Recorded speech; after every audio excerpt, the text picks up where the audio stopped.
دوستوں، آج کے اس تفصیلی جائزے میں ہم سیدھا ان انتہائی اہم اور سنگین دعووں پر بات کریں گے جو عمران ریاض خان کے ایک حالیہ ولاگ میں سامنے آئے ہیں۔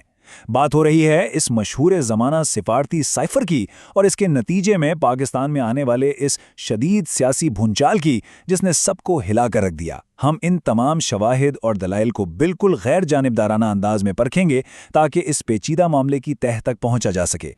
تو اس جائزے میں ہم کیا کچھ کور کرنے والے ہیں؟ پہلے ہم ڈراپ سائٹ لیک کو سمجھیں گے، پھر امریکی گفتگو کا تجزیہ کریں گے اور مقامی سطح پر گٹھ جوڑ کے الزامات کو دیکھیں گے۔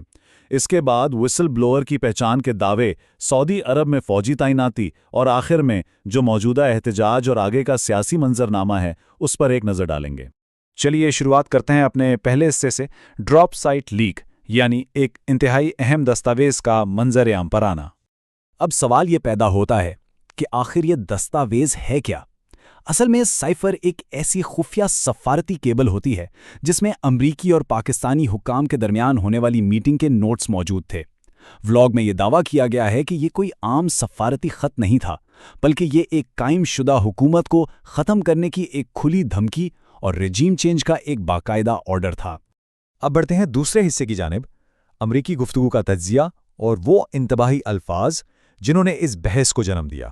ان الزامات کی بنیاد کو ٹھیک سے سمجھنے کے لیے ضروری ہے کہ ہم براہ راست اس گفتگو کو دیکھیں جو مبینہ طور پر ایک سینئر امریکی عہدیدار ڈونلڈ لو کی جانب سے کی گئی۔ کہا گیا کہ اگر وزیر اعظم کے خلاف عدم اعتماد کا ووٹ کامیاب ہو جاتا ہے تو واشنگٹن میں سب کچھ معاف کر دیا جائے گا، کیونکہ روس کے دورے کو وزیر اعظم کا ذاتی فیصلہ سمجھا جا رہا ہے۔ یہاں غور کرنے والی بات یہ ہے کہ ولاگ نے اس بیان کو کس طرح پوائنٹ آؤٹ کیا ہے۔ ذریعے کا سیدھا سا استدلال یہ ہے کہ اس جملے میں معافی کو بالکل واضح طور پر پاکستان میں حکومت کی تبدیلی یعنی رجیم چینج کے ساتھ جوڑ دیا گیا تھا۔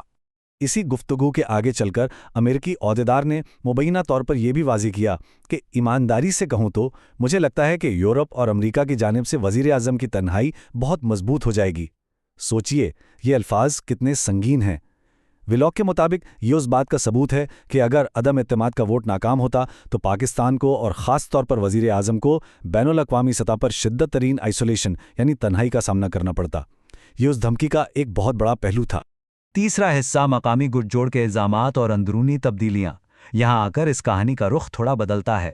ولاگ میں رخ صرف بیرونی دباؤ تک محدود نہیں رہتا، بلکہ ایک بہت بڑا دعویٰ یہ کیا گیا ہے کہ یہ سب صرف باہر سے نہیں ہو رہا تھا، بلکہ ملک کے اندر موجود طاقتوں نے بھی اس منصوبے میں بھرپور حصہ لیا۔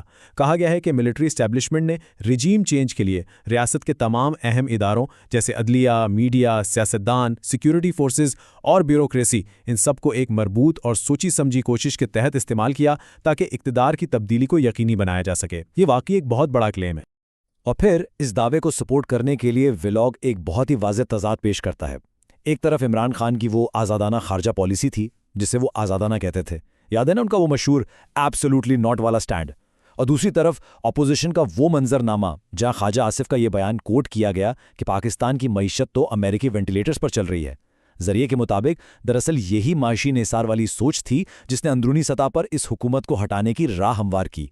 اس سب میں جو سب سے اہم چیز ہے نا وہ ہے ان واقعات کی ٹائم لائن۔ ذرا غور کریں، 7 مارچ کو امریکی عہدیدار سے میٹنگ ہوتی ہے اور سائفر آتا ہے، اور پھر بالکل ٹھیک اگلے دن یعنی 8 مارچ کو پارلیمنٹ میں عدم اعتماد کی تحریک پیش کر دی جاتی ہے۔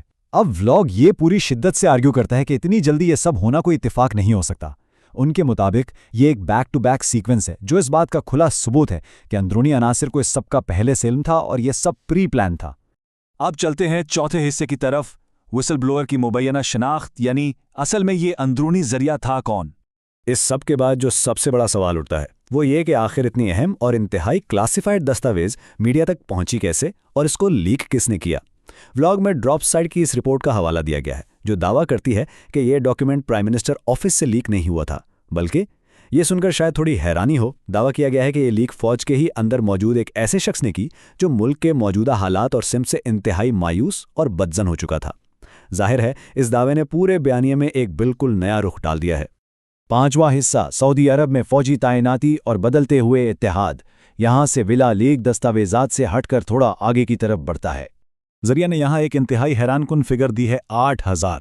جی ہاں، ان کے مطابق موجودہ انتظامیہ نے حال ہی میں پاکستان کے تقریباً 8000 فوجی اہلکار سعودی عرب میں تعینات کیے ہیں۔ یہ ایک بہت بڑا اور غیر معمولی قدم ہے جسے ولاگ رجیم چینج کے بعد والی پالیسیوں اور عالمی سطح پر بدلتے ہوئے مفادات کا ایک اہم حصہ قرار دیتا ہے۔ اور بات صرف فوجی اہلکاروں تک محدود نہیں ہے۔ دعویٰ یہ ہے کہ ان جوانوں کے ساتھ بھاری عسکری ساز و سامان بھی بھیجا گیا ہے، جس میں JF-17 thunder jets, HQ-9 systems, جدید ڈرونز اور ایئر ڈیفنس سسٹم شامل ہیں۔ یہاں یہ ولاگ خاص طور پر اس بات کو ہائی لائٹ کرتا ہے کہ فوج اور ساز و سامان کی اتنی بڑی سطح پر منتقلی کا یہ فیصلہ مبینہ طور پر پارلیمنٹ اور کابینہ کی باقاعدہ منظوری کے بغیر ہی کر لیا گیا۔ اور آخر میں چھٹا حصہ، احتجاج اور سیاسی مستقبل، یعنی آگے کا راستہ کیا ہوگا۔ ان تمام بڑے واقعات کے نتیجے میں حکومت پر اس وقت جو سیاسی دباؤ ہے وہ بہت تیزی سے بڑھ رہا ہے۔ ایک طرف عمران خان کی صحت اور انہیں ہسپتال منتقل کرنے کی ڈیڈ لائنز دی جا رہی ہیں، دوسری طرف اپوزیشن نے جمعے کے دن بھرپور احتجاج کی کالز دے رکھی ہیں۔ اور ان سب سے بڑھ کر جو عوام کا سب سے بڑا مسئلہ ہے وہ ہیں بجلی کے ہوش ربا بلز اور آسمان سے باتیں کرتی ہوئی مہنگائی، جس پر عوام کا غصہ کھل کر سامنے آ رہا ہے۔ یہ تمام چیزیں مل کر ایک بہت بڑے اور شدید عوامی رد عمل کی طرف اشارہ کر رہی ہیں۔ اور آخر میں ایک واضح اور چپتا ہوا سوال جو سچ میں سوچنے پر مجبور کر دیتا ہے۔ ذریعے نے جو دعوے اس ولاگ میں پیش کیے ہیں، ان سنگین لیکس، اداروں کے کردار پر اٹھنے والے سوالات اور عوام کے بھڑکتے ہوئے غصے کو دیکھتے ہوئے کیا یہ تمام چیزیں مل کر پاکستان اور یہاں تک کہ اس پورے خطے کا سیاسی منظرنامہ اور مستقبل کا استحکام ہمیشہ کے لیے بدل کر رکھ دیں گی؟ یہ وہ سوال ہے جس کا جواب آنے والا وقت ہی دے گا۔ اس جائزے میں ہمارے ساتھ شامل ہونے کا بہت شکریہ۔